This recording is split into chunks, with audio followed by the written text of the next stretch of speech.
Good evening, Tottenham fans. If Tottenham can stay in the Premier League, then we may be in for an exciting season next season regarding transfers. If Tottenham, for once, stick to their word and actually back a manager, then things could turn around for us massively.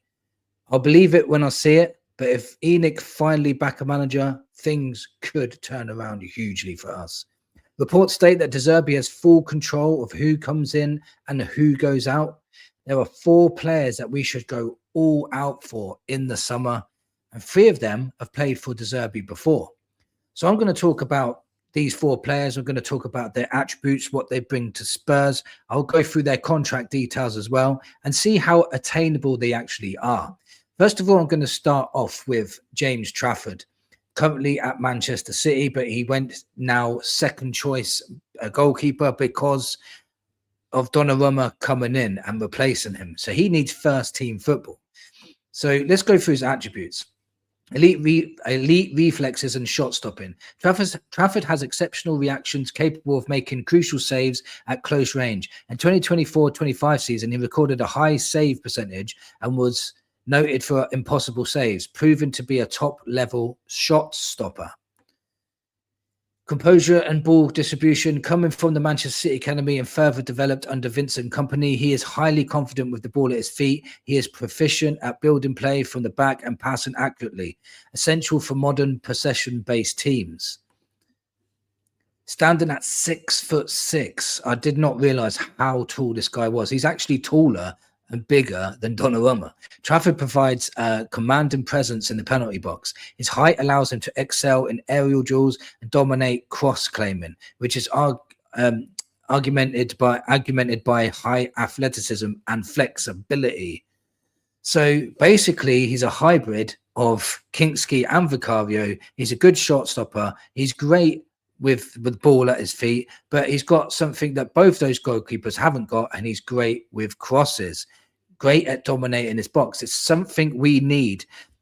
I think we've lost so many points through bad goalkeeping errors and gone out of the Champions League because of it as well. So really, I think this would be top priority for me. I'd throw everything at a goalkeeper in the summer. I really would. I'd keep Kinksky as the number 2, and I'd move Vicario on, in my opinion. Let me know in the comments, would you bring in James Trafford? Now, the second guy I want to talk about is Locatelli. At the moment, I think he's at Juventus. So this one's going to be a very hard deal to get done because I think a lot of teams are after him. But like I said, if ENIC was serious, they can convince him with money. Let's go through his attributes as well. He's elite passing and playmaker. Locatelli is a premier deep-lying playmaker, renowned for his ability to dictate the tempo of the game. He excels in a wide range of passing, including incisive through balls, switching play with accurate long passes, and leading his league in total and forward passes. He is highly effective at beating opposition pressure, using his body to shield the ball and his exceptional technical ability. He can maneuver out of tight spaces and maintain possession, even under heavy defensive engagement.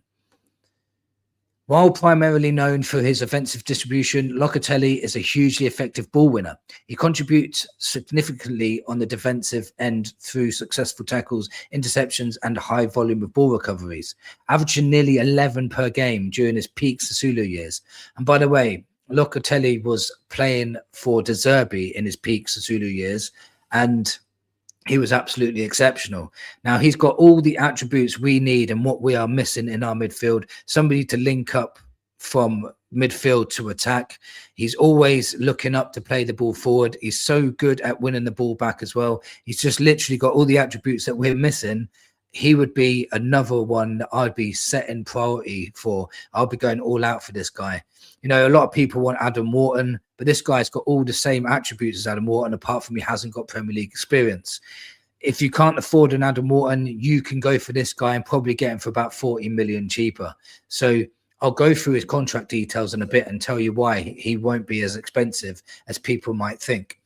Now, next guy I want to talk about is Van Hecke from Brighton, another guy that's played under De Zerbi. I think this guy is absolutely excellent. If Romero leaves, if Romero leaves, then this guy would be a brilliant replacement. In fact, I would go as far to say is he would probably be more of a reliable centre-back than Romero is. He wouldn't be a liability like Romero is half the time, getting sent off left, right, centre, making stupid tackles. This guy is a very elite level. If you think about Schlotterbeck, the whole world wants to sign that guy because I think he's in the last year of his contract. And this guy, I compared them two together, and their attributes are basically the same. So if you can't get a Schlotterbeck because everyone wants him, go for a Van Hecke. I'll show you his attributes now. Van Hecke is a premier tempo dictating defender. He is exceptional at breaking opposition lines and vertical zip passes, and recorded a 95% passing completion rate in 2024-25 season. He's also comfortable carrying the ball long distances out of defence, recording more ball carries than any other Premier League player in 23-24. He is highly effective at beating opposition pressure, using his body to shield the ball and his exceptional technical ability. He has manoeuvre out of tight spaces and maintains possession even under heavy defensive engagement. Described as a warrior and a front foot defender, he excels at winning duels cleanly and dominating aerial battles. He is highly effective in high defensive line, using his timing and recovery skills to intercept balls in behind and shut down world-class strikers. Now, in other words, this guy does everything Romero does, but hasn't got the liability with it. He's exceptional on the ball, great under pressure, and he's technically gifted, something De Zerbi really likes in players. If you had a Van Hecke, then you had a Locatelli in front of him. Then you've got like a Xavi Simons in front of that. And if you get an elite striker in front of that, you've got a core of an exceptional players. And that's what we need if we want to move forward. Now, last but not least, I'm going to talk about a left winger that we need. We haven't signed a left winger since Sonny went, and we really do need to replace him. And I think a guy that used to play for De Zerbi again is Matoma. And when De Zerbi was at Brighton, Matoma was at his best. He's only 28 years old. I'll go through his contract details in a minute, but this guy could transform our left-hand side. I'll go through some of his attributes as well. He is one of the Premier League's most effective ball carriers, frequently ranking in the top percentiles for progressive carries and touches in the opposition penalty box. His top speed of over 34 kilometers allows him to exploit open space and drive his team forward in transition. Beyond his technical skills, Matoma possesses exceptional spatial awareness. He is highly disciplined in Brighton's system, knowing exactly when to hold the width to stretch defenses or make diagonal runs into half spaces to finish chances. Now, people would say, oh, well, he's 28 years old, Spurs won't sign him. We do need some experience. We do need Premier League experienced players. And if you get Van Hecke in, Trafford in, Matoma in, all three have played in the Premier League, and Locatelli is just what we need. Getting these four players in would be absolutely exceptional. Matoma has still got a lot to give, in my opinion. The only thing I'd be worried about is probably his injury record. He seems to be getting injured quite a lot. So that might be taken into account if Spurs go try to sign him. But we all know that De Zerbi can get the best out of this guy. So let's go through the contract details quickly.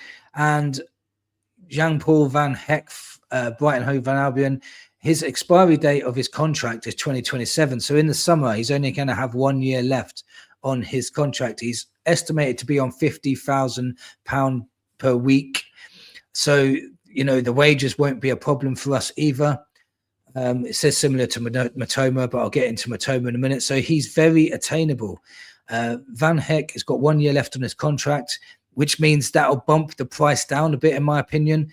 Would he want to come to Spurs? Because currently Brighton are above Spurs in the table. But, you know, with De Zerbi, he might get his head turned. You just never know. We'll go on to Matoma quickly because we just mentioned him as well. His contract also runs out in 2027. So we could raid Brighton for two of their best players. And He's on 80,000 a week. So again, if we stay in the Premier League, that's very much affordable for us. You know, we could double both of their wages and still be okay. And so the status of his contract is negotiations for a further extension have been described as transparent, but potentially stalling as he enters the final 18 months of his deal. So that was done. Well, so by the time the summer comes around, we have a year left. So worked under De Zerbi before, you know, we could tempt both of those players in. Locatelli, now this one's probably more of a pipe dream than anything else, but currently at Juventus, his contract is 2028 at the moment, so he's still got 2 years left on his contract. The reports are saying that Juventus intend to extend that to 2030. If they did, it would make it almost impossible to sign him. There's so many teams looking to sign him as well, so it would be a pipe dream to get him, but if you went all out for him, there is a chance. I heard as well that Juventus might need to sell players because of financial difficulties as well. So maybe Locatelli is available and attainable. We'll have to see. Last but not least, Trafford's contract situation is up till 2030, obviously just signed last season. So his contract's up to 2030, but of course, when they did sign him, they also signed Donnarumma. Trafford thought he was coming in to be the #1 goalkeeper. Now he's not. So things can change. They can extend his contract for another 12 months, but he's also on 50 grand a week. So again, it's affordable. And for me, I would make Trafford the priority signing for us. If we get a solid goalkeeper and then work from there, I'm sure the players would feel a lot more comfortable, especially the defenders, if they had a goalkeeper that can play the ball out. Vicario, your heart's always in your mouth when he's got the ball. He either does a bad pass or kicks it off the pitch. We need somebody with a lot more composure on the ball, especially in a De Zerbi system. I do think that Vicario is going to struggle massively. Now, there are other players that you can mention. There's hundreds of players you can mention if you wanted to that could come in. On the left-hand side, Wolves have got a really good player, Mateus Mane. He plays in the number 10 role or plays on the left-hand side as well. But he's only 18 years old. Do we want to risk him having one good season at 18 years old, bring him in, and then he ends up not being that good? It's a risk anytime when they're 18 years old, but that's just someone else to think about for that left-hand side. Obviously, that Savinho thing has died down since he signed a new contract. So left-hand side is, you know, not as there's not as many as you think out there. So Matoma would be a very, very good signing, in my opinion, especially because he knows how De Zerbi works and De Zerbi knows how to get the best out of him. Let me know in the comments what you think of these 4 signings. If Spurs signed these 4 signings, would that massively improve the squad? In my opinion, it transforms our squad completely, transforms our first 11, and it would really kick us on next season. But we've got to stay in the Premier League. That's the main thing for us. Thank you for watching, and come on, you Spurs.